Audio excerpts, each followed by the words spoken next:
regarde les Disney dans l'ordre chronologique avec nos yeux d'adultes et aujourd'hui on fait Toy Story. Quand elle m'aimait encore, c'était pour moi l'âge d'or. Je veux pas dire mais je pense qu'elle va être longue cette vidéo.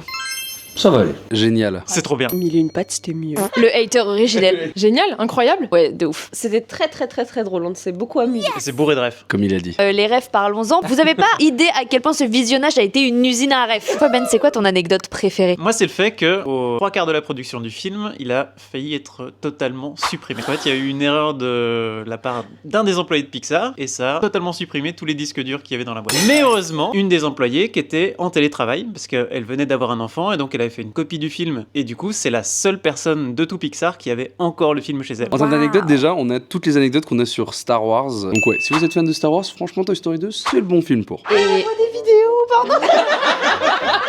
Il y a la voiture de Cars, il y a Joe. C'est Flo. C'est Flo, pas de Allez.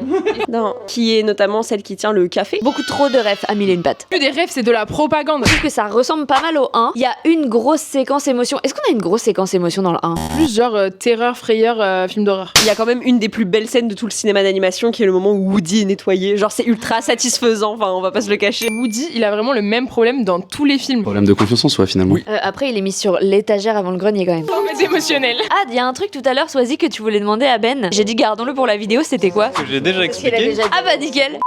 Du coup, ma scène préférée, je pense que c'est le magasin de jouets. Dans le magasin de jouets, c'est la première fois où on va voir Barbie à l'intérieur de l'univers de Toy Story. Au départ, elle devait être dans le premier, sauf que Mattel, ils leur ont dit bah non, en fait, votre truc il va jamais marcher. Mattel visionnaire. Loser. J'adore la relation entre Jessie et Woody. Je trouve que ça fait très frère et sœur et tout, et ça, du coup ça développe un autre type de relation. Après, Jessie, elle est full trauma au début. Du coup, elle est tellement contente à la fin d'être le jouet de Andy. Andy, dis-moi.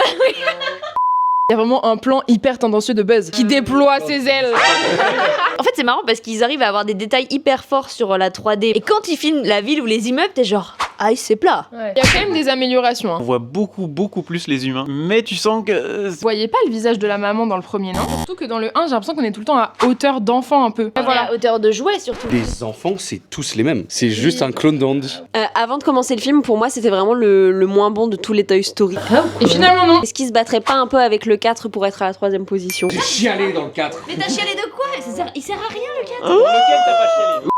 Est-ce que le film était si bien ou est-ce que genre on a juste passé un pur moment à juste exploser de rire devant et qu'au final c'était pas vous les plus drôles en fait? L'anecdote de fou, c'est qu'il y a le vrai nom de Woody, parce que c'est marqué sur une couverture dans un des magazines. C'est Woodrow Theodore Cowboy. Ouais, Woody, c'est bien. Eh bien, le prochain, ce sera Fantasia 2000. On est encore un petit peu trauma du premier.